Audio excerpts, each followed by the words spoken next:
What's up, Internet friends? I'm Kevin Garaventa, and welcome to another episode of the PlayStation Plus Game Club, a show where we pick one game from the PlayStation Plus Extra library and break it down for your entertainment, information, and amusement.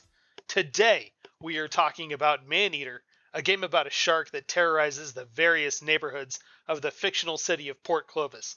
But, unlike movies like Jaws, Megashark, and Sharknado that inspired it, the protagonist of this game is the shark, and as it, you get to consume all manner of humans and animals that dare to venture near the water. With me today, returning, kind of funny best friend, Mr. Hawks himself, Robert Fitton. Welcome back to the show. Thank you for having me back. Get to talk Shark Time. I love this game. God, I love this game so much, you guys. I love it so much. Great to have you back. I don't remember when Shark Week is on Discovery Channel, but this definitely feels like something you'd see on it. Shark Week is every week in my heart. Okay. And also joining me, another kind of funny best friend, Bert Crain. Welcome to the Game Club. Hey, thanks for having me on. This has been a fun experience with this game because it is very, very interesting. To say the least. So you were the one who suggested we play this game. What made you choose Maneater? So back when I got a PS5, I got it the month after Maneater was one of the PS Plus games. And I was like, I missed my chance. So then when it came back around, I was like, oh, this gives me a reason to play it. I've been wanting to play it. I thought it looked interesting. And so, yeah. Nice. And yeah, it showed up on the extra list, and I was like, oh man, I never really did jump into that. I should try it. And it really is a lot of fun, and it's sort of like mindless fun for you to just like sit there and laugh at as you bite through this population. But before we start chewing through Maneater, is there anything you would like to plug or promote? No, not really. I just am enjoying life, playing games. I don't really stream at all, but yeah. Okay. And what about you, Robert? Is there anything you are working on right now? I'm just working on getting my Twitch stream back up and running. Had a couple of months off for the holidays, and lately I've been kind of addicted to a few games. So once that's clear, I'll be streaming over on twitch.com/MrHawks182. Okay. One thing that my wife asked me to mention on here is the food blog that we both work on called sandwichpdx.com. That's sandwichpdx.com, where we ride around Portland and look for interesting sandwiches that are made exclusively by Oregon-owned companies and small businesses. So it's been a fun project that we've been running for a couple of years. It's a nice diversion to get us out of the house and get us exploring different pockets of Portland. But this is also a new project, and if you want to be part of an episode of the PlayStation Plus Game Club, just like Bert and Robert here, you can send us an email at psplusgameclub@gmail.com with suggestions or thoughts you have on our monthly featured game or requests for us to play a certain game. And speaking of that, the game we picked to play is, again, Maneater.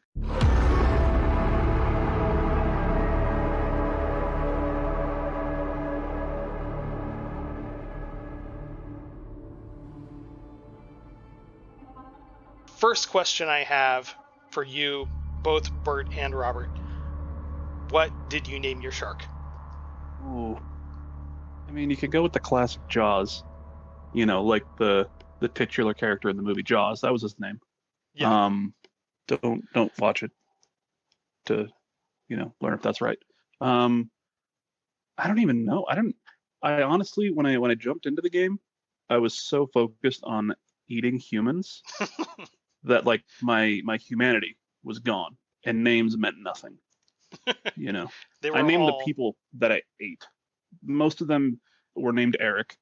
I don't know why, but I had a bunch of Erics and a bunch of Elizabeths. So Shark doesn't need no name. That's hilarious. Yeah. Bert, did you think of any names that you would have named the shark? The game didn't have you name it, but I think that would have been a nice, interesting touch to it, where it's just like, oh, this is, Tinkerbell. That was the one that I named mine. So Toothamy Oliphant. That's what I thought would be a good name. Oh my god. God damn, that is awesome. That's it. Okay, you get the prize. All right. And then like halfway through the game, I thought to myself, well, Tinkerbell is funny, but there's a song by Hall & Oates called Sarah Smile, and that makes a little more sense. That was the one thing that I did do. I actually listened to the Hall & Oates Maneater song a couple of times while playing this game, just out of fun. Was it like the like Pink Floyd Wizard of Oz thing? Did it just like sync up perfectly? I definitely would eat a man right when they would call me a man-eater. So yeah, good. You could Perfect. You could surface, and then the lyrics kick up. Whoa, here she comes, and that would really just get me going. I think. I think it's a missed opportunity that they didn't actually feature the song, but I guess maybe they couldn't get the rights to it, or it was too expensive. I think Hall & Oates charge out the ass for any of their music. Okay, as someone who's tried to get the rights to a song by Hall & Oates for no reason, I just wanted it. Very expensive. They would not let me have it. I was also asking them about "Hello" by Lionel Richie, so I don't think they really had any stance on that. So that may have been me. Of course, yeah. But like this show, this game does feel like a show, which is great. It feels like the kind of show that you would see, on cable TV while you're at the gym running on the treadmill, and you don't have any audio for it, but you just sit there and watch some guy fish for sharks out in Louisiana. And that's really like one of the stars of it is the narrator. He's amazing. Yeah. So it's I have to look this back up, but it is Chris Parnell. Former SNL. Parnell. Yeah. Chris Parnell from SNL, voicing the character of Trip Westhaven, who is the narrator of this show called Maneater that is airing every Sunday night at 9 Central. I love at the beginning and end of every cutscene they have that small tag down in the lower right-hand corner saying like Maneater Sundays 9 Central. So that added to the atmosphere of this being the bad Deadliest Catch style kind of reality show that's on cable. And every time like I booted up the game, they had that opening soundtrack playing that they play at the very beginning of the game that just made me laugh again as I started the game. So the whole style and presentation of the game really brought a smile to my face. This season on Maneater, everyone's biting off more than they can chew. Oh, look at you.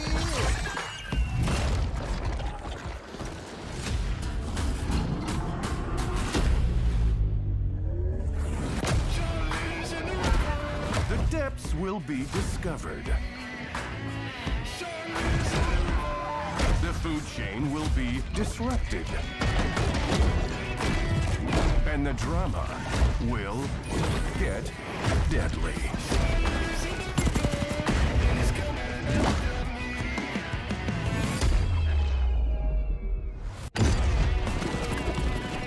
Because down here, things always evolve. And the hunter becomes the hunted. That's the one who took my hand, all right. Get yourself ready, boy. Maneater. Eat the people, save the world. Oh, the presentation of this game is just phenomenal. Mm-hmm. The kind of, because it starts off as you're kind of the adult shark, and then you get caught, and it's kind of the part of that whole TV show in the game. And I just thought the framing of everything, with like the beginning of the episodes and like the end of a chapter, when you get to a certain point, then it's the end of that episode and it kind of goes into the next one. I just thought that was a great way to frame a game where your main character doesn't talk. Like there's a lot of games have a silent protagonist, but I mean, there's a shark not doing any sort of soliloquies or anything like that. Like it's just your main character does not talk, so you need something to tell the story. And I loved the framing of everything, and I loved just while you're out in the world doing things, Chris Parnell, Trip Westhaven will just pop in with just little shark facts or just kind of little things here and there to kind of just make you feel like, yeah, I'm still watching that show and they're just following this one shark. So I loved it. Yeah. It does a good job of being both funny and sometimes informative and having like a good sort of like ecological message about it too. It's weird in that way. Yeah. So let's talk a little bit about like it being informative. Like I didn't realize how, like even though it does have like this slapstick style of humor, I didn't realize how much based in fact it is. I thought it was very ridiculous at the very start. Talking again about the opening of that, where you're playing as this giant shark that gets caught by Scaly Pete, and then it has a cutscene after the opening credits of the show Maneater play, where he takes the dead shark back to the swamp and cuts it open and pulls out the baby shark that it was pregnant with. I thought to myself, sharks don't get pregnant. That's stupid. Come on. But then I Googled it. Hey, They do. eggs, They like do. birds. They actually do get pregnant. Bull sharks travel far upriver in some places to give birth in fresh water, like in the Mississippi River. I was like, well, you got me. I will believe a lot more that happens in this game from now on out. So I did the same thing with alligators that you end up fighting. Alligators actually can tail whip, and it is a pretty hefty injury if you end up getting tail whipped by an alligator in real life. So like there is some science behind this ridiculous game, but the presentation of this is perfect. I thought. As far as gameplay goes, I felt like this is almost like Goat Simulator. If you've ever heard of that, it looks like just a joke of a game that someone made that just asks you to go around and mess a bunch of shit up. In this game, it feels like a little bit more controlled and a little more thought went into it, but it doesn't lack that sense of humor in creating chaos.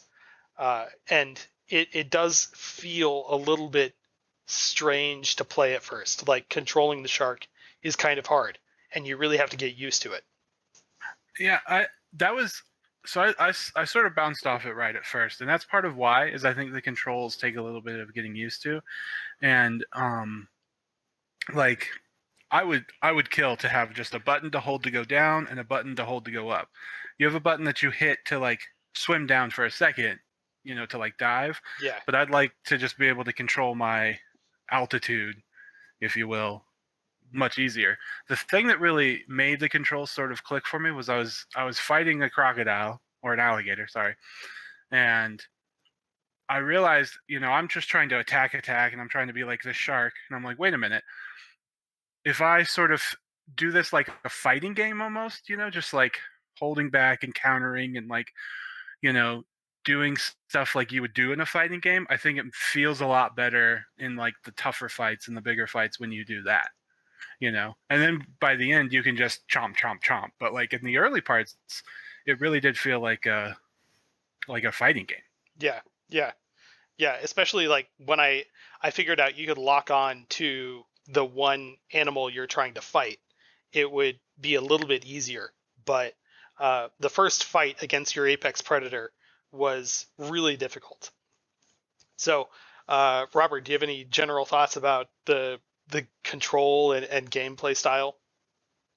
I mean, I was a fan of the control style once I got used to it. It definitely is something that takes used to, like getting used to. But I think one of the things that helps with it is you get these kind of like the shark powers as you go on, and you get stronger and stronger.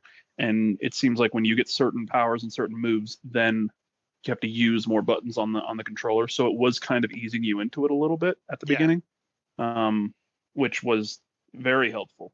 But I know like at the close to the end of the game, with you're doing the last couple of Apex fights, and then specifically the fights against all of the what are they called, the hunters, up until Scaly Pete.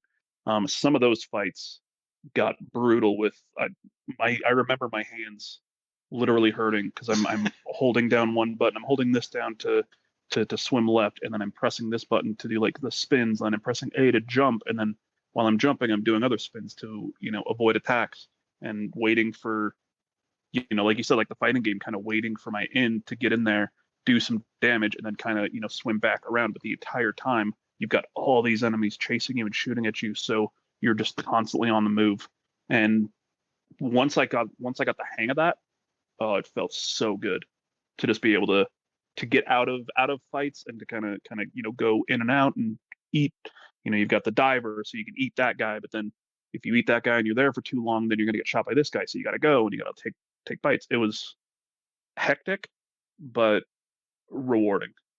And you saying, like the idea about Goat Simulator. This is like if Goat Simulator was a real game. No offense to Goat Simulator, it's fun as hell, but it's just so over the top broken, and that's the point of it. If that was made into, like a game that was really polished, it'd be Maneater. Exactly. And it does feel like this game, like the developers saw this game or saw Goat Simulator and said, let's make something just a little bit more serious. Let's still have some fun with it, but let's refine everything just a little bit so it doesn't feel like you're breaking everything. You're just, causing havoc and having some fun with their sense of humor. So and then like Chris Parnell chiming in every time you do something it makes it even funnier to just sit there and watch. So but we had said that like you start out in the swamps of Louisiana. The geography of this game, I thought, or the map in this game was kind of, in a sense, pretty straightforward. If you could imagine, it's laid out in kind of like a 3x3 grid, and you start out in the northeast, and that there's like a neighborhood in each of those squares. And then the bottom row of those three squares are just the Gulf, and that's deeper water. But you start out in the Louisiana swamplands called Fawtick Bayou. Every time I read that title, I kept reading it as Fatwick Bayou. But like you start out there and you're just trying to avoid alligators and eat a few fish. And then the game shuttles you off to another neighborhood, and you break through the grate of one of their like sewer drainage runoff pipes. And first of all, every time you break through a grate, the game plays this audio sting that is perfectly engineered, and it feels like it's pulled right from one of the shark movies. That makes me feel like I just did something that the characters in the movie didn't think the shark was going to do. And it is perfectly timed for you to do this right after they would say, oh, the sharks can't break through this grate, and then you break through it and they play the audio sting. And I'm gonna insert it into the show here, but when you hear it every time, I just get this feeling like, oh, here I go, I'm gonna go really fuck some shit up. Here I go killing again.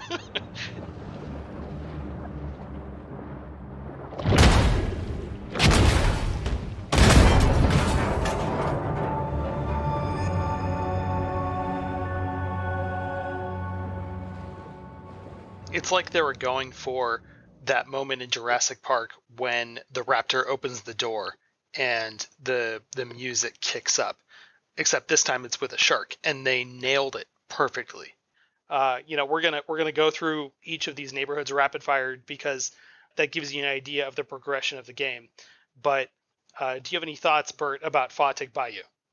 It's really tight. It was really small. Yeah. It was the opening one, and you were the smallest you were. Man, alligators ate me so much at the start of this game before I got the hang of it. But so I kind of hate alligators now.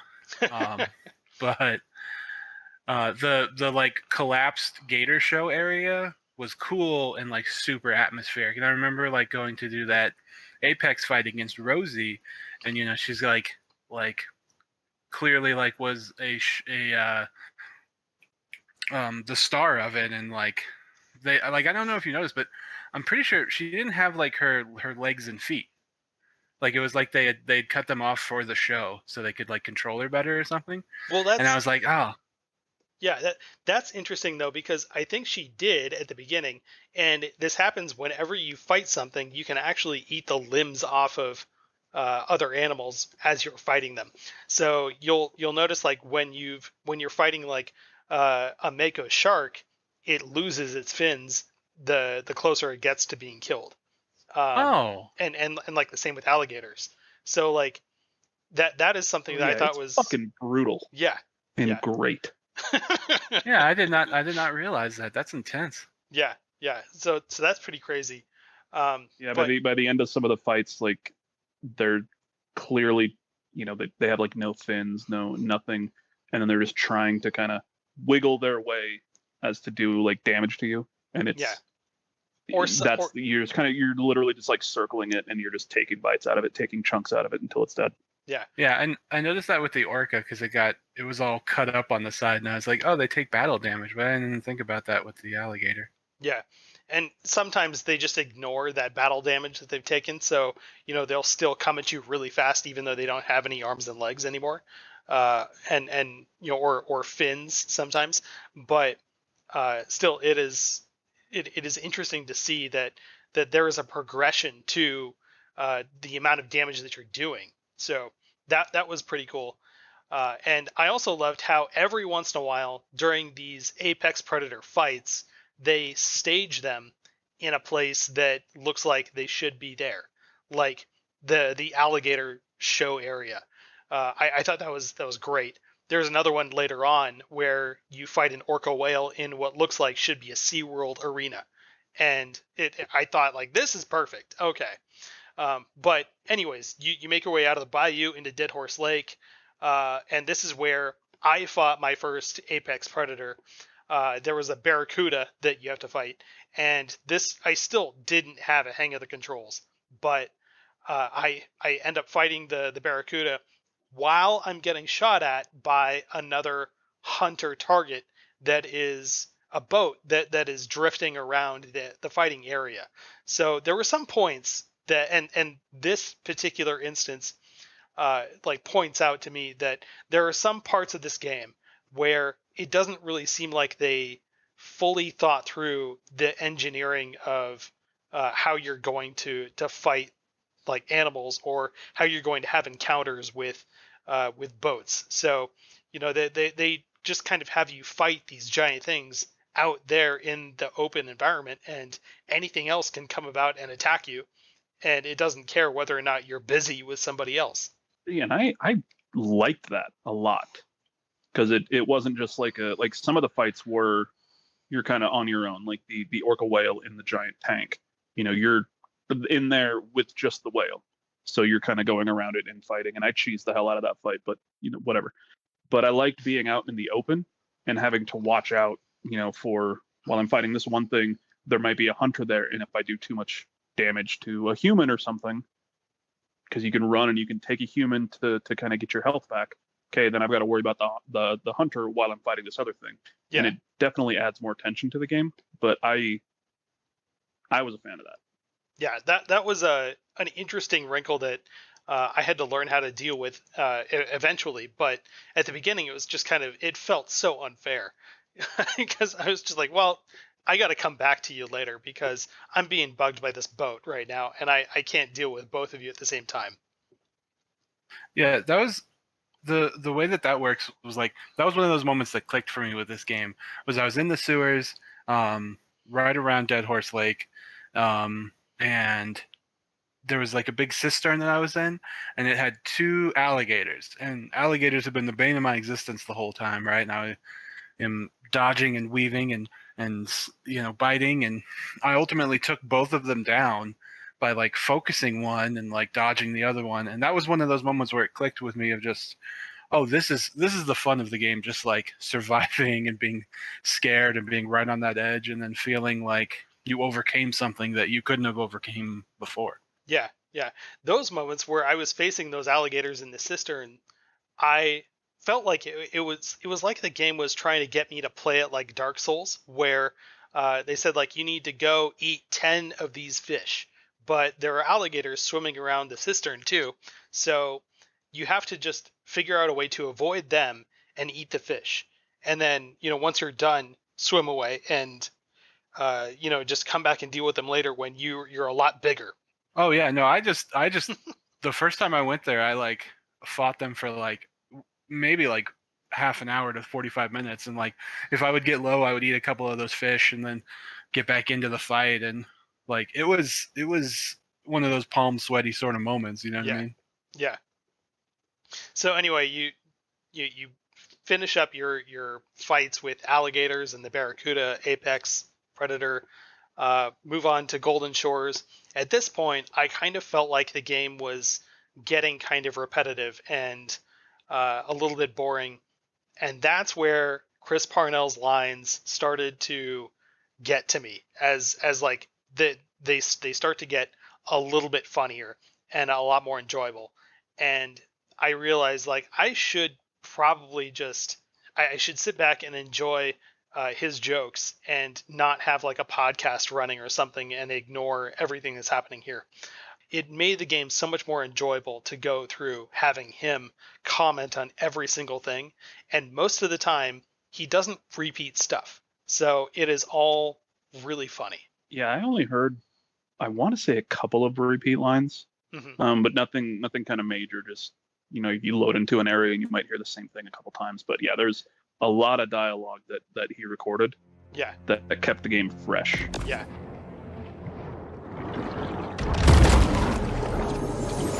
Port Clovis considered removing these naval mines after the war, but the city had already spent its annual budget booking a Nickelback cover band for the 4th of July. Going through Golden Shores, like it is supposed to be like the rich part of the city that you're terrorizing, and there is just so much garbage in the water. It's hilarious to see the contrast between how nice everything looks up above the surface and then down below in the water there's just like so much shit everywhere. It's crazy.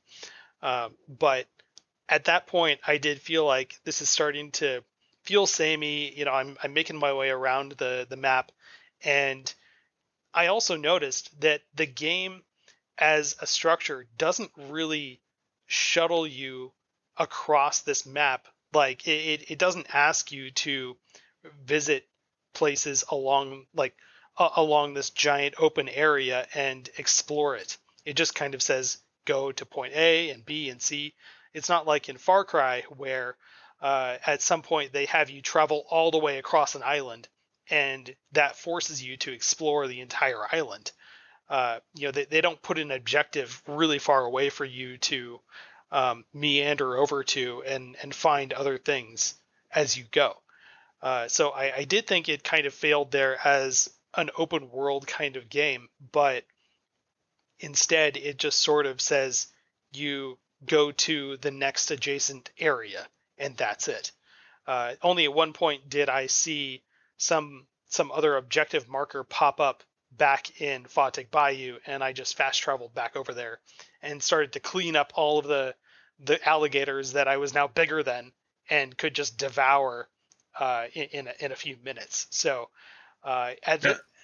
That was a good feeling going back and the first time that you can grasp an alligator in your jaws and like shake it to death, and it was like you used to be big and now I'm big. But yeah, no, I definitely understand what you're saying. I think I spent the least amount of time in the Golden Sands area, like of all of it. Yeah. But like at this point though, I was starting to feel like, I'm still having fun doing this kind of like collectathon kind of thing. And then you move on to Sapphire Bay, and that's where the water starts to get a little bit deeper, and that it gives it a little more variety, which I think is what the game really needed, because then there's this other element of, you go down into deep water, and there's it does feel like there's going to be larger predators in here, especially when you start to go into like these giant caves that are underneath some of the large islands, And I started to think to myself, is there something really huge in here? And I started to kind of get on edge, a little bit scared. And then I realized, no, there's really nothing bigger than me in here. This isn't Subnautica. This is something where I am the biggest thing in the area, and I don't need to worry about anything else. Thankfully, I didn't go out into the Gulf where there are like sperm whales, but in that area, it did feel like at this point I was ahead of what the game was intending the progression to be. When I first went into the bay, I was like, oh, this is what a shark dreams about. You know what I mean? The deep blue sea. And that really made it was almost awe that I got from actually entering the deeper water. That was probably my favorite moment, is going from, because the three things you have before, they're very smaller and they're very sort of constricting, it feels, but when you enter like the real ocean, it feels great, and it was a good moment. Yeah, because it just sort of like suddenly opens up, and it's almost like you get blasted out into the deep water, which feels great. And then after like a few more objectives, I hit level 20, and there is an icon down in the bottom right corner that says "Go fight Scaly Pete," and I thought, well, wait a second, where is he? and I left it there for about an hour as I did other stuff and went after other objectives. And again, I felt like I was really ahead of the curve for what the game intended. But going over to eventually like wrapping up the objectives in Sapphire Bay, Scaly Pete does show up. Because he shows up at the end of every time you clear all the objectives in an area, but it just plays a cutscene. This time, though, you actually do get to fight him. And the cutscene that plays right before you fight him, he says that his dad was eaten by a megashark, or like a megalodon. And I thought to myself, oh, that's cool. So we're going to eat Scaly Pete now. And then the final fight of the game is going to be a megalodon. And that's going to be like a really cool fight that I was looking forward to. But no, Scaly Pete just fights you, and his boat gets destroyed. His son gets killed, who was on the boat, and then he gets injured and, is now having like a double vendetta for this shark who has eaten not just his arm, but now he's lost a leg and a son and his boat. And he's really got it out for you as a shark. Yeah, the period in between this and the end of the game, I was like, I feel kind of bad for Scaly Pete. Like, I really hated him, but like, I'm like, he doesn't necessarily deserve to lose all this, right? Like, I feel kind of bad, and maybe it was just the fact that like I just became like a father this last year, and I was like, I would be very upset if I had a relationship like that with my son, and then to get killed by a shark, that sucks. And so I started to feel bad for Scaly Pete. And then sympathy for Scaly Pete.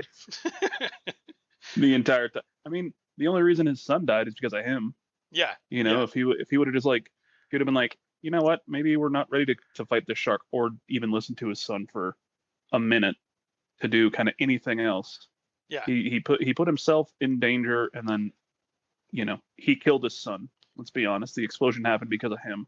Oh yeah. The very beginning of the game, like the first thing you really see of Scaly Pete is he like strings up a shark, cuts out the baby from the womb, and just throws it in the water and says, you deal with it. Like, come on, that's karma. He also puts a cut on the baby and then says, I'll recognize her when I run into her again. And it's like, you were asking for it, man.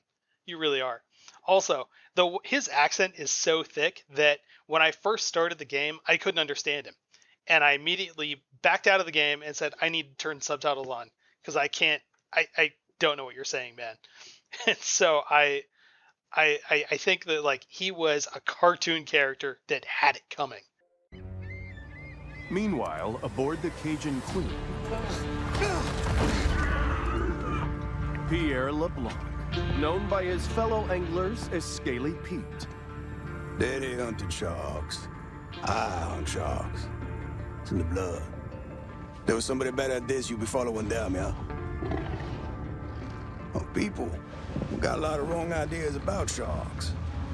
Scientists say we gotta coexist. Now, how you gonna coexist with that shark, huh? Shark just wanna do one thing. That's kill you, eat you, and you out. What I do, I consider a sacred honor.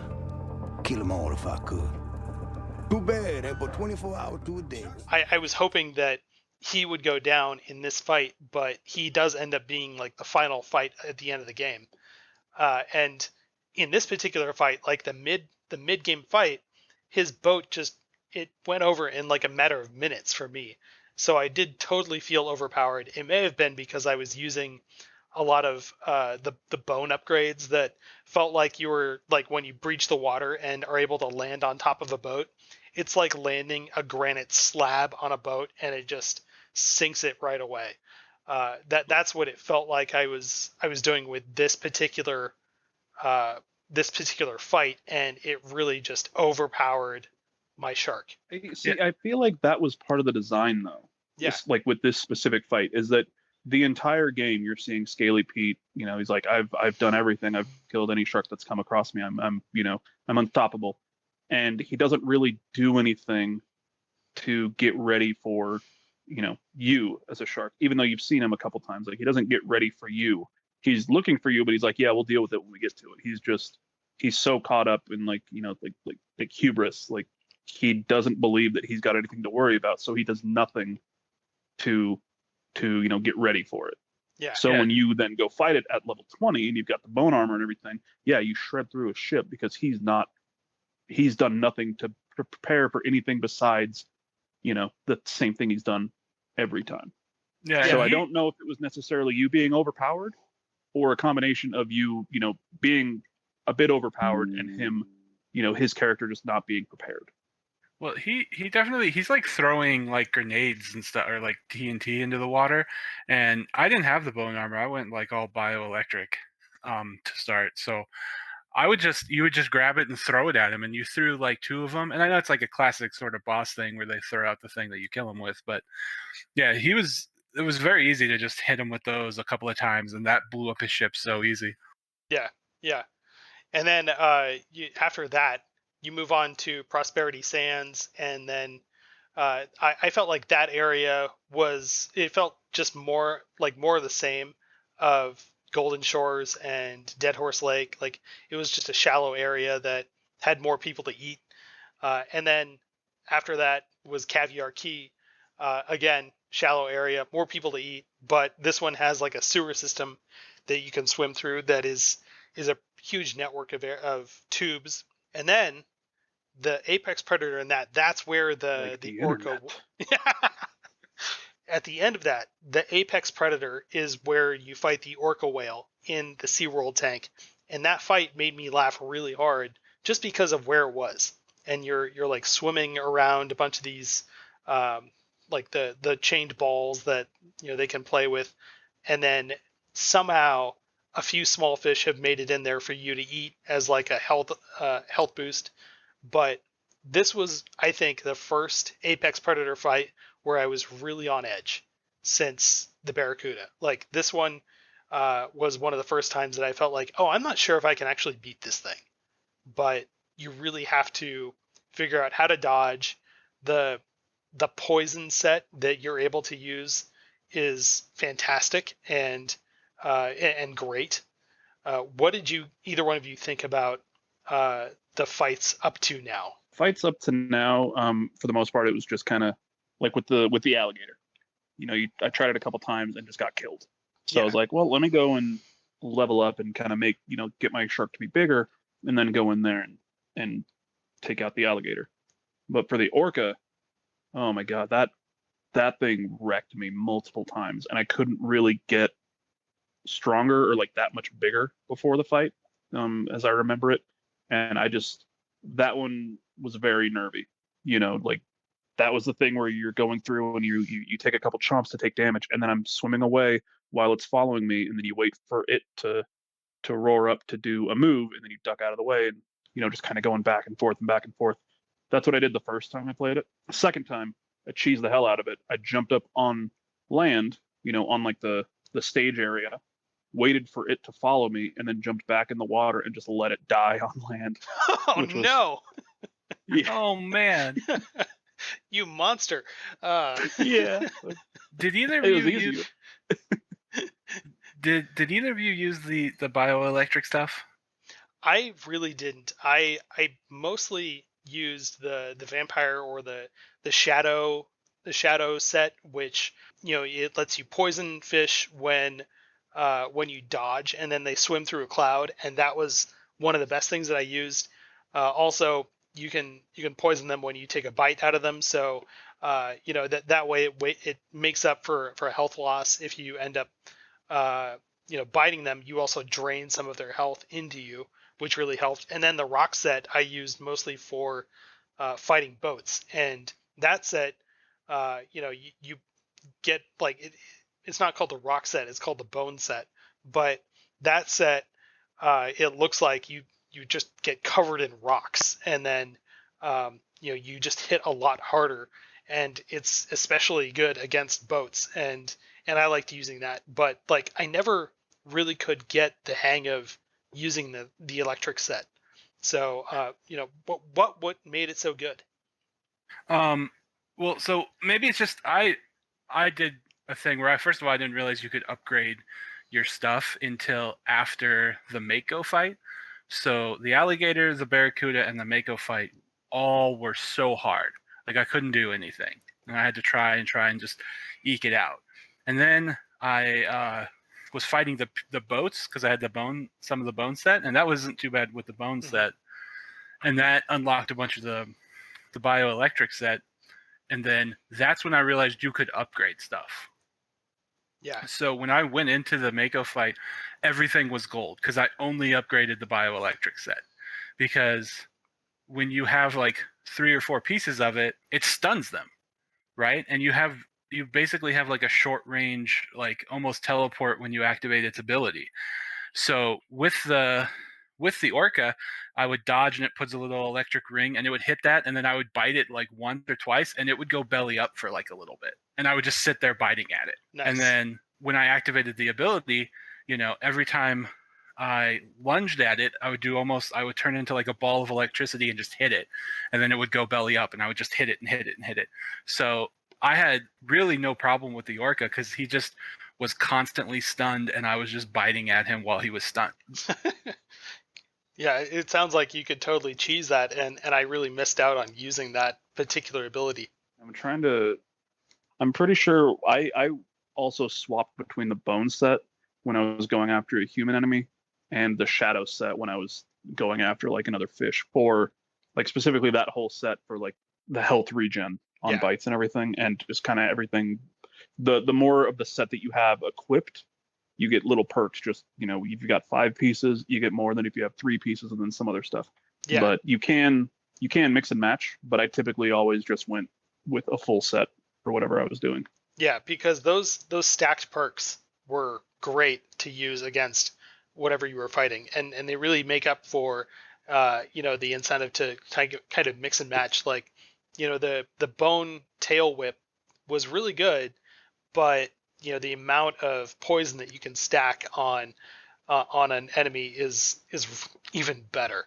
So that's what made some of those Apex fights like really good, and it didn't really incentivize me to try and like create a very custom build. It was just like, oh, I'm going to choose between either a bone shark or the shadow shark, which looks like a cyber shark, by the way. It's totally ridiculous once you upgrade it all the way. But that's cool. Yeah, it really didn't feel like they were incentivizing me to try out different stuff and like mix and match all the abilities. Moving on, you wrap up stuff in Caviar Key, move out to the Gulf, and this is where the apex predator in the Gulf is not just a sperm whale, because apparently there are sperm whales and hammerhead sharks in this city, but Moby Dick is the apex predator, and I as soon as he popped up on screen, I laughed really hard because I thought, this is hilarious, this is perfect. And it is an albino sperm whale that is wrapped in, was it like barbed wire or just some sort of cabling that was left over from like a shipwreck, and he had definitely taken it down, and now like you have to fight him. This game is loaded with pop culture references, and some of the best are in the Gulf area. But that fight against the apex predator sperm whale was great, and it made me laugh so hard. Yeah, that area was like, because at that point you can just eat hammerheads, you know what I mean? Yeah. So like, that was you were talking earlier about like when the boat was chasing you with the barracuda. That was the one time that I felt that you were supposed to clear out hammerheads, and it got to a thing where they were just following you, and there was just a clump of hammerheads to just like chew on. But the sperm whale fight was definitely the most epic fight, and like he's got like a bunch of harpoons sticking out of him and stuff, and it was quite enjoyable. Okay, yeah, so that sperm whale fight was another one that was pretty intense, but that was a really fun one. That was less intense than the orca, for sure. But kind of going back to what you said about depending on where you're fighting, things will attack you. I remember fighting the sperm whale for the first time, and I think I'd somehow gotten into the radius of an orca whale. So then while I'm trying to fight the apex sperm whale, the orca is also attacking me, and those things can do crazy damage. So then you're fighting these two almost like mini boss characters at once, and it was really intense but really satisfying when I won. Yeah, that was a moment where that fight started, and when you're little with the alligators and with like the makos and stuff, they'll grab you and they'll start shaking you and you got to escape. And I had been big enough that I was like, well, the orca can't do that to me. Even the great whites at this point can't do that to me. But the first thing the sperm whale did was just hit me and start shaking me. I was like, oh shit, this is different. The same thing happened to me, Robert. That we're like I started that fight, and then an orca whale started to join in the fight and attack me as well. And I got a little frustrated, and then out in the distance I could see another orca whale swimming by, and I thought like, well shit, I need to get away from this area because I'm getting his attention too in a minute.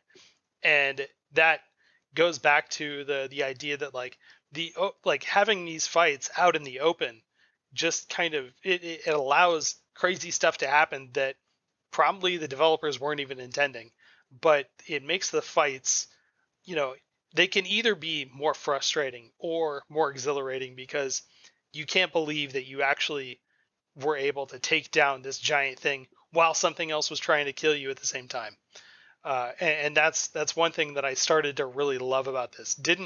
I found it hard at the beginning, but like after a while I was kind of like, okay, well, I can figure this out, and somehow like find a way to damage the right enemy and avoid the other one, a lot like in Dark Souls again.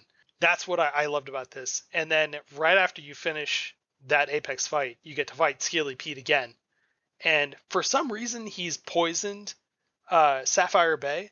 Like, I don't understand why he like poisoned it. And then was that to just like keep you out of that area while he set up the boss fight? That's how I took it, is that he poisoned it to kind of keep you out of there, to kind of block that area off for that portion of the game. I don't know what the EPA would think about that. I know that they've got their hands busy with ghosts in New York, but still, I mean, one individual just poisoning an entire bay for one shark. There's plenty of other wildlife in that water that he's killing. Yeah. Why do I have to take care of Scaly Pete? Is he the president? Yeah, this is when they pulled it back from having any sympathy for him, right? Like after the son died and he starts to go crazy, I felt bad, but once he does this, I'm like, okay, you're now irredeemable and we have to kill you. Yeah. And in the cutscene, his cameraman for the show Maneater is saying like, "Are you sure we should be doing this?" And he's just like, "I don't care. We're getting this shark." So somehow, like, for some reason, he poisons Sapphire Bay, and that locks you out of it while you go through all these other areas and finish up the leftover objectives that you've had. And then that's, eventually you've completed them, and you come back and you fight Scaly Pete in Sapphire Bay, and he's created this net that keeps you in there and you can't escape from. And Bert, you said that you just beat him like right before we started recording. So this is pretty fresh in your mind. Like, this fight was, I think, the hardest one in the game for me. And there were certain things that the game doesn't tell you that you can do, but like, he starts throwing torpedoes out at you. And like, this is, I think, the first time that I had a fight that involved like torpedoes coming after the shark. And like, if you dodge out of the way of the torpedo at the last second, it like stuns the torpedo. You can grab the torpedo and throw it at the boat. Didn't realize you could do that until like after I finished the fight. But like, there was some. How did you do the fight without using the torpedoes? So I ended up like, first of all, if you can imagine, that the boat itself has 2 electric bubble generators on the underside. So if you get within a certain range of these generators, if you get inside that bubble, you start to take electrical damage, and then you have to tail whip them or destroy them somehow to, disable them. So what I would end up doing is I would swim towards the boat, try and damage those generators, or eventually start damaging the hull itself, and then activate the bone ability and do double damage to the boat. And then once I hit like 33% health, I would swim away down to the ocean floor and start eating things to get my health back up. Do some damage and then run and hide from these torpedoes. It was really frustrating. So this particular fight, if you don't know that you can grab torpedoes when they've been stunned and throw them at the boat, it's a lot harder. I think that's why I felt like this was the hardest fight in the game. Yeah, when I did it, I went right for him and tried to attack him, lost half my health to the electric things, and was like, well, I'm never going close to those again. So when the torpedo would flash yellow, like when you can grab a enemy, like a predator, I was like, oh, you grab them. That's how you get rid of. I just thought that's how you get rid of the electric things, so you could do stuff. But once you destroy the electric things with them, we'll knock them out. They come back online, right? Yeah. But then he keeps going, and you can just start throwing more torpedoes at him. And so I love the throwing mechanic. Like when I was fighting the regular hunters, like I would constantly be grabbing people and throwing people at people to knock them off the boat, and then eat them after I knock them off the boat and stuff. But yeah, the torpedoes were really, really important for me beating it. Yeah. Robert, do you have any thoughts about the final fight? That fight, I remember the first time that I did it. I think I did what you did, Kevin, where I was like, I need to tank this damage to get rid of these generators. And I got lucky that I was able to like kind of get right in there, and I took the generator out with just a couple of bites. Just a few. I was able to get boom, boom, boom. It took the one out, and then I went and healed and continued the fight. But once the generators were gone, it was just like any other fight. Honestly, just bone armor, jump up on and just kind of go crazy while you're on the ship, just doing bites and tail whips and everything, just trying to do damage to the boat. I had issues, or had more problems with some other fights than the final one, but the addition of the like the underwater electric fences just kind of came out of nowhere, really. So that was like just a new wrinkle of what the hell is this? Oh, they hurt me. Okay, cool. I think I have to do something here. So what you said about the game kind of just like has features or functions that come up that you don't know about. That's how I felt about the electric fields. Yeah. I only knew that like you had to disable those by like reading something on an online site. Like, here's how you deal with the electric boats. And I was like, what? Okay, that's weird. But I kind of had to just assume that like, oh, the boat's got to be damaged somehow, so I'm just going to go after it, and then after I've done enough damage or taken enough damage, I got to get out of here and go heal up. Eventually, the boat gets disabled, and he ends up blowing up the boat. That he assumes that like he's going to blow up the shark with it, because the shark is on the boat, like trying to eat him while he blows it up, and then the credits roll, and that's just the end. And it's kind of like, well, that's it. and then the game has the shark swimming away from the burning wreckage, and you get to go clean up the rest of the area. But it's just kind of like it ends with just a sudden fight, and then that's it. There's no real huge fanfare to the end of the game, which I thought was like, well, okay, like I guess that's the end of Maneater the show too. That's like one of Parnell's like funny lines where he's like, "They've removed me from the show for showing actual deaths, so now it's a podcast." Did either of you play the DLC? Yes. So I saw like, okay, well, this is on PS Plus right now, so I'm going to jump in and also get Truth Quest, which is the DLC. And after the end of the game, that's when Truth Quest becomes available. Chris Parnell's voiceovers as Trip Westhaven change over to a more conspiracy theorist theme, and it's not as funny. It's not a smart, funny kind of thing. It is a very kind of one-note sense of humor line of jokes. But he has a bit. You kind of get a little feel for like the conspiracy theorist stuff during the main game, but it definitely seems like the Truth Quest stuff was just straight up crazy. Crazy town. Like something happened. You can almost hear the tinfoil hat on his head as he's talking. Yeah. They turned him from a Shark Week guy to Alex Jones. Precisely. Pretty much. Yeah. Truth Quest starts out with like adding some new stuff to find across like the Gulf, and then you end up going to another area called Plover Island, and Plover Island feels about as dense, like it feels about as dense as the Gulf area, but it is probably, I'd say, 2 or 3 times as big.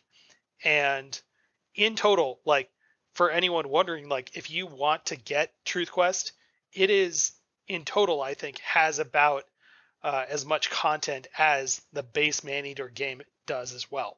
What it does add is not as good, I think, but it still adds some stuff to it that is interesting, especially in the Plover Island area, because there are 5 more bounty hunters that start coming after you, and they each have their own like signature vehicle, which then gets added to the general hunter arsenal once you take them down. And that's where I figured out, like, oh, you can grab stuff to throw it back at the vehicle. So like you can grab a torpedo and throw it at the helicopter that is shooting at you, and that felt awesome. But there's also monster creatures coming after you as well, and those are some of the harder fights in the game. So if you felt like the orca fight was really hard, some of these Apex Predator fights are going to be ridiculous. But if you've got your rhythm of fighting down, you can take them down just as easily. And then the Apex Predators and the Truth Quest stuff also have like the mutations and stuff that definitely make them harder. Like the electric great whites, those are irritating to fight, because if they bite you, you get stunned and you can't like run away, you can't bite back. It's really annoying. See, now that's stuff I wish would have been in the main game. I think that would have, because the main game can be kind of a little repetitive, especially as you get to the middle sections, and having Apex Predators have mutations, or having, like you said, helicopters. I was like, what? I never saw anything besides like fan boats and a couple of ships. Like having that level of like different enemies and stuff, I think would have made the base game like really excellent. Yeah, there are like speedboats that start getting involved in the fight, and they start shooting torpedoes at you, and you have to stun the torpedo and then bite it and throw it back at these things. And then there's like an armored stealth boat at one point. So it gets even more and more ridiculous. There's also these races that you can participate in where you have to fly through rings underwater and above water, and sometimes they are located on land, and you just have to like hop up on land and then hop your way to a ring, and then before you suffocate, jump back in the water and keep going. Some of those were actually a really good challenge, but also frustrating, because I could never quite get the knack of accurately jumping out of the water into the air and through a specific ring. You definitely feel like a fish out of water when Yeah. you're a fish out of water. You know what I mean? Yeah. The one thing in Truth Quest that I did not like until I learned how to do it is there are the on land kind of bases that you have to destroy, and those are some of like the collectibles, like going through and destroying the tower. Yeah. I can't remember exactly what it was called. And I got so frustrated because I was like, oh, I can jump on land and maybe I can go and attack it, but then while you're doing that, you've got the helicopters and everything else kind of shooting at you, and while you're on land, you can't really heal. And it took me probably a good, I went through a couple towers in probably a good 3 to 4 hours before I remembered that yes, I can throw things, and if I do it a certain way, I can grab something from the water and then kind of slow time to aim where I'm going to throw it at. And then once I figured that out, it was, easy. But that was one of those things where the game doesn't tell you that you can do it. It's just kind of assumes that you know what you're doing, and I didn't. Yeah. So. Yeah, and that's the thing that actually taught me that I could throw things. So had I known that you could throw torpedoes, the final fight against Scaly Pete would have been a lot easier. But those towers were what taught me, like, oh, you can grab the grenades that they're throwing at you in the water and throw them at the tower, because the game directly tells you to do that. And then they stopped throwing grenades at me, so I got frustrated, and I ended up grabbing a couple of the sailors and just throwing the sailor at the tower, destroying it that way, because anything's going to damage the tower. You could just throw a body at it, whatever. You got to use what you got.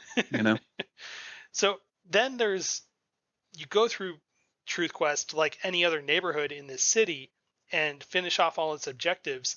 You fight like the electric great white shark, a shadow orca whale, which was really annoying, and then a bone sperm whale, which they all have the same ability sets that you do, but they are total bruisers. And I think the bone sperm whale also has radioactive abilities too. So if you get near it, you start to take damage. And this is where the fourth ability set really comes in handy that comes with Truth Quest. It is the radioactive set that feels super powerful against everything, especially boats and hunters. But you're immune to radioactive poisoning, and you get like a radiation laser that as your like main ability that you can shoot at anything, and it just again overpowers your shark, which is great. You fight these apex predators, and then the final boss of this is a secret project that the government has been working on, and the island itself is loaded with all of those government conspiracy objects. Like there's planes that have been equipped with chemicals for chemtrails. There's fans that are like aimed at the sky to control the weather. There's all this ridiculous stuff. And then there's a pen where they have this creature they've been engineering into a weapon for years. And I thought to myself, this is it. This is the megalodon we're going to fight. But no, it's another missed opportunity for the game. Instead, Giant squid? No, it was a Mosasaurus, which is the water dinosaur thing from Jurassic World. It looks like an alligator with sea turtle fins, and it's huge. Did they like clone one? Is that the way that they explain it? I don't think they ever really say. It's just there. They have it, and it's just like it's an experiment. It turns out that everything that Chris Parnell's character is talking about is true, which is kind of funny. It is funny, but it also makes it even more annoying because I'm thinking to myself, damn it, you're right, and you're just you're one right of the about crazies. everything. This is why Susan left you. It breaks out of the pen, and you have to chase it around the island, and you don't get to see it. You just follow its radioactive trail, and then you have to follow that trail back to the mainland and follow it around the Gulf area, and eventually you get to fight it in the Gulf. And this felt like a more proper final boss fight. This was really hard. It was against something that was a lot bigger than you, and it felt pretty epic. Robert, what did you think of it? This fight was crazy. Yeah. Definitely took all of my Shark Souls training to beat this fight. Did you use kind the of- radioactive set? Yeah, I believe I used the atomic set, as I think what it's called. I've actually got the game pulled up on my TV here. Oh yeah. And yeah, it's all the atomic set, atomic head, atomic teeth. And yeah, I remember I used it. Honestly, I don't even think I used like the beam attack. I mostly was using it to kind of be able to dodge in and out of the way. But I believe I did use the shadow teeth just to get health, because where you're fighting this area, or where you're fighting the monster, it's kind of tarped off. Yeah. But Yeah, there's it is. still other enemies or other animals that are in there, mostly like orca whales, that can still attack you during the fight. So when you start the fight, you're kind of in an arena almost. So being able to kind of do some damage, once again, run away, find some things to eat to kind of get your health back up. And I remember the fight took probably a good 15-20 minutes to finally kill it. And I was mashing the controller the entire time, jumping out of the water, dodging attacks, jumping in the air, and just kind of going as far as I could, getting out of the way. Yeah, this fight was very intense, but it was very rewarding once you beat it and you finished everything. It was a great fight. Yeah. And like you, I was like swimming away trying to find something to eat so I could get my health back up. Every once in a while, there would be something that I could chase after to eat, only to realize that it was on the other side of the net that was keeping me in. And so I'd be like, shit, I got to go find something else. But by this point, I did have the regenerative health, so that helped me a little bit. The really frustrating part was when he starts calling in reinforcements. And it's not just anything that he's calling in. He starts bringing in those apex predators from Plover Island that you had to fight earlier. So now you've got a bone sperm whale involved in the fight and a shadow orca chasing you. And I could not use that atomic beam fast enough. And I kept telling myself, oh, like the atomic beam could probably kill all this stuff in like 1 or 2 shots. Don't do that. Just shoot it at the Mosasaurus and take him down. It was called the Leviathan. Keep shooting at the Leviathan. Ignore all the other stuff. That's a distraction. Just go for it. And I think I plugged him like 4 or 5 times with that beam, and every time it felt really good, but I was so worried that like a sperm whale is going to come from the side and hit me, and it did a couple of times, but it was so hard, and it felt so good to finally take him down. Yeah, I remember that fight did take me a couple tries. Yeah.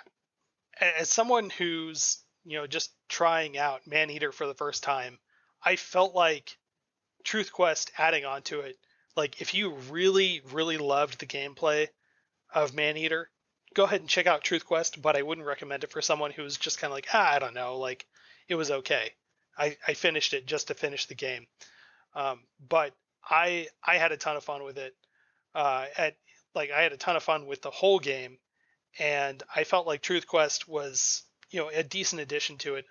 And I think that if you're trying to sell your DLC, having a game on PS Plus is a great reason to do it, because it's like, oh, well, I didn't buy the game. I might as well just, give you guys a little more bucks for something fun. But we did touch on how funny this game is in terms of like the lines that Chris Parnell says. I didn't write any of those down, but he is really funny. The things I did write down and take notes on were the visual gags. A lot of landmarks are strewn throughout this game for you to find. Off the top of your head, what are some of your favorite visual gags? We got to talk about the 3 seashells. Like if there was something I was not prepared for, it was a Demolition Man reference in this game. Like later you find like a pineapple under the sea. I was like, well, that's standard, right? Yeah. Going in, you knew there was going to be some SpongeBob reference. Yeah. But Demolition Man, and the way the Parnell line there is like, at some point in the future, somebody will see this and revolutionize post-bathroom etiquette. And I was like, Oh my god! What? I could not believe they got that in there, but I think by the time I found the seashells, I had seen a few others.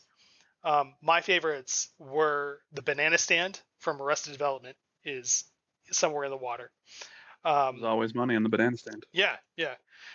There is a Pennywise statue in the sewers, which you can't really see. Like you just see his eyes through the cracks of a grate, and then like you can angle the camera a little bit to tell that like, oh, it's Pennywise, and you can kind of see the rest of his body behind this grate, but you really only get a good look at his eyes. And then there was also the Firefest tents on a small island. And Yes, that one. Yeah. that made me laugh so hard. I couldn't believe they went that deep with like current pop culture references. Yeah, I think one of my favorite ones that I've found, and one of the things that I loved about these landmarks is that they are the collectibles. Yeah. In the game, like they're not just there. Like if you want 100% the game, you're going to see all of them, which I think is a great idea, just so people don't miss, like just these fun little Easter eggs. But one of my favorite ones that I found was the giant like kaiju door. Yeah. That's chained up on the bottom of the ocean. With like the kind of light coming in because it's trying to get open, but it can't get open. And it's, I when I found that, I was like, oh shit, that's cool as hell. Yeah. It doesn't lead to anything, but it was just it's a really cool visual, like the Happy Gilmore reference. Yeah. Of that stuff when you're on land, like the fact that some of them are actually on land and you have to go get them was just great. Yeah. There was also the Waterworld trimaran like sunk somewhere. There was a recreation of the key moment from Titanic where you've got Leo saying I'm king of the world. I missed that one. Did you see the crocodile with the clock in it, like from Hook? Yeah. Yeah. That was I think that was one of the first visual gags where I thought like, oh, that's clever, huh? I wonder if they're gonna keep doing this kind of thing, and they do. Yeah, I know there's a Rick and Morty reference where you find a sunken UFO and he mentions the planet Gazorpazorp. Yeah. Oh man. He plays Jerry, right? Chris Parnell. Yeah. Any other visual gags that you could think of? I think we've kind of talked about like kind of the really big ones that I was thinking of. I had an audio one. The first time that I laughed at this game was an audio one. It's kind of like an anti-joke, and I had been dying to alligators the whole time, so I was like, what is going on with this? But it was like a mission to eat turtles, which I don't want to hurt turtles, so I felt a little bad the whole time. But you swim up and you're eating turtles, and he goes, turtle parties used to be a thing where people would get together, eat turtle soup, and perpetuate slavery. And for some reason, that line just in that moment, just dry and deadpan, got me like super hard. Yeah. Can I just say that I hated biting into the turtles because the sounds in this game are just so visceral that when you bite into it like the big turtle, you just hear the crunch of the shell, and I was like, I hate this. I'm sorry. Well, that was part of why. For a little bit. That was part of why I didn't get the bone armor fully upgraded. Is that the main resource for that is the eating the turtles, and I was like, I don't want to do this. I felt They're not so bad. doing anything to me. Yeah, I felt so bad crunch. at first. Yeah, like at first I felt terrible about it, and then I think after like my 50th turtle, I was like, well, I need the minerals. Sorry, buddy. Like overall, just like how you feel about the game. Is this something that would you say is, when you're recommending someone to go look for a game on PS Plus, would you say that this is, not worth your time, or try it if you have PS Plus, or something like I should have paid money for it? How would you rate that? I think I would say that it's kind of worth your time. I don't know. I think there's probably a lot of better ways to spend your time, but it was fun, and it is funny. I think this game really, if anything, it lays a foundation in a way that I would be excited for them to do like a sequel. Mm-hmm. But like this one, I think doesn't necessarily have enough variety or really great moments to be 100% worth your time. You know what I mean? Yeah. I've played this game all the way through at least twice. Now that I think about it, I remember buying it when it first came out, like the day that it came out, because it was only like a $40 game, and I was like, oh, this is cool. I could be a shark. That's dope. So I bought it when it first came out on Xbox, got all the achievements, And then when it was set out for like the PS Plus free game of the month, I got it there, got the platinum because I just loved the game. And then when Truth Quest came out, I got that DLC and played that. Also like loved it.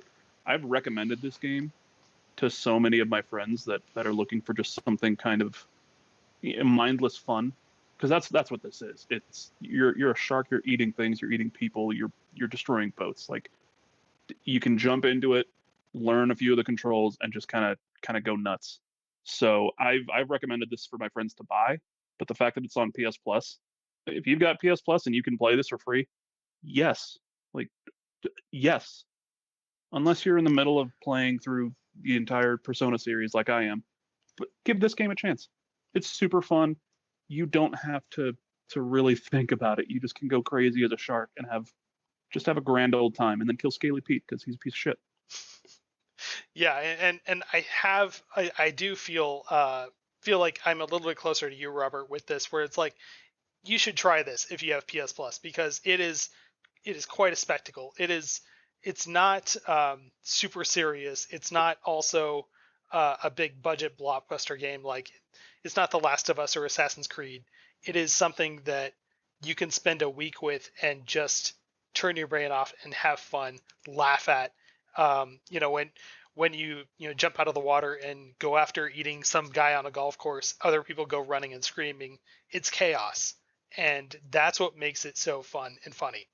Also, like, Chris Parnell's delivery of a lot of these jokes are great, and that's something that is a great way to just like not think about like crazy stuff happening for an hour or two. Like, it is something that you can really just sit back and laugh at, and like those terrible reality show TV shows, it's something that you really don't have to care all that much about. It's just fun. That's it. One of the things that I loved doing in my second playthrough, the first time, I was just kind of going around doing everything.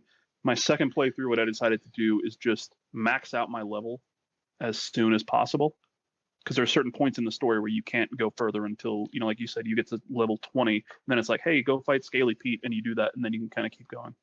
But on my second playthrough, Fawtic Bayou, and I got to level 20, and just an adult shark just eating everything, including all the alligators. And then I'm like, you know what? Let's go ahead and start the game now. So just the entire game, I was completely overpowered, and I loved it. The game is really fun even if you don't want to continue going through the story.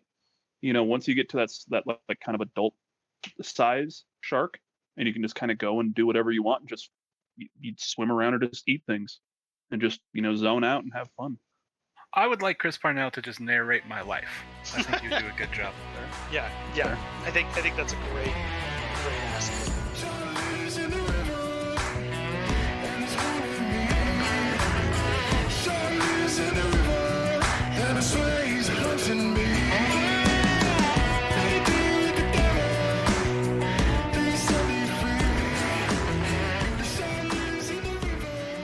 Let's move on to just the books and more part of our show. Is there anything that you're reading, watching, playing right now that you'd like to recommend to anyone listening? My real comfort game is Tropico 6. Everybody should play Tropico 6. It's just a fun city builder. That was the thing that was starting to pull me away from this game early on. So I had to focus and not play it.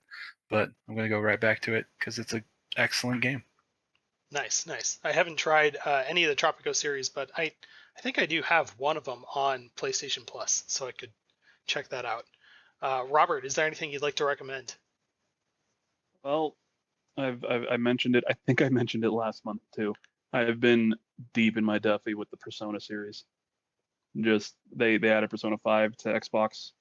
I play Xbox and PlayStation. I know it's a PS Game Club. I'm sorry, but it's the best deal in gaming. Let's be honest. But right now, I'm playing through Persona 3 on my second playthrough, trying to get all the achievements to get that done. Once I'm done with that, though, I'm up for recommendations, because then I'm just lost in life once I'm done with this one. Oh, okay. So if anybody else, maybe I'll check out Tropico 6. Okay. Oh, looks like we lost Bert there, and he's coming back on his phone. All right, good. So one thing I did want to touch on as far as recommendations go was because we played Maneater, I felt like I really wanted to go back and start watching some shark movies again. So I went to my local library and just got a whole list of them. And going off of that list, my recommendations are like Jaws 1 and 2, both great shark movies. They're classics. But you can stop there as far as the Jaws series go. I didn't really like 2 and 3, 3 and 4. So, you know, another great one was Deep Blue Sea that I watched. Another classic, just great monster movie overall, and it is stacked with like actors from the 90s that I can't stop watching and loving. There's Thomas Jane, Sam Jackson, Michael Rappaport, LL Cool J is in it. Stellan Skarsgård, who you'd recognize from the Avengers movies. There's Jacqueline McKenzie, and let's see, one more, Saffron Burrows, who I've seen in a couple of other sci-fi movies. And then there's all of those Sci-Fi Channel original movies, Sharknado, Sharktopus, Megashark. They all feel like they have the same tone of the game, Maneater, but I feel like the comedy level in Maneater is just better. So if you want to find something to watch with your friends that is bad so you can make fun of it while you're watching it, the Sci-Fi Channel movies are fine, and Sharknado, Sharktopus, and Megashark, those are all decent ones. But for one that I think is a lot more fun to just watch, but is still on that level of ridiculousness, is the Meg. That came out a couple of years ago, and my wife and I rewatched that one, and still it holds up so well. It's so much fun to watch. It stars Jason Statham, Ruby Rose, and let me pull up a list as well, because there are a few others that I recognized in the movie. Rainn Wilson's in it. Cliff Curtis, who is fantastic in everything I've seen that he's in, and like I loved that movie for what it was as far as a monster movie goes. Then another great one is The Shallows, where Blake Lively is a surfer on an abandoned beach, and she gets trapped by a shark on a rock like island, and she just like has to find a way to survive for a couple of days while this shark is stalking her. I loved that. Bert, do you have any shark recommendation movies? So I'm not as big of a fan of shark movies, but I got a couple for you. Yeah. So the first one, Bait. It's a shark movie. It's from the late aughts, I believe. And so the whole point of that is that there's a tsunami and it washes a shark into a supermarket.